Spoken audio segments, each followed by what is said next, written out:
புதினாவை வந்து கழுவி நல்லா காய போட்டு சிறுக வெட்டி எடுத்துக்கோங்க.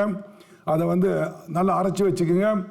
அரிசி திப்பிலி இருக்கும் பாருங்க, அதையும் வந்து கழுவி காய போட்டு நல்லா அரைச்சி வச்சுக்கோங்க. சமப்பாங்க ரெண்டுத்தையும் வந்து ஒன்றா சேர்த்து வச்சுக்கோங்க. இதில் ஒரு 50 கிராம், அதில் ஒரு 50 கிராம் போதுமானது. விக்கல் வரும்போது குழந்தையாக தான் 2-3 சிட்டிக்காய் தேனில் குழச்சி கொடுக்கலாம். அதாவது கொஞ்சம் இளைஞர்னா ஒரு அரை டீஸ்பூன் கொடுக்கலாம். ஒரு நாளைக்கு 3 வேளை 4 வேளை ஒரே நாளில் சரியாயிரும். பெரிய ஆளாக இருந்தால் ஒரு டீஸ்பூன் கூட வாயில் போட்டுக்கலாம்.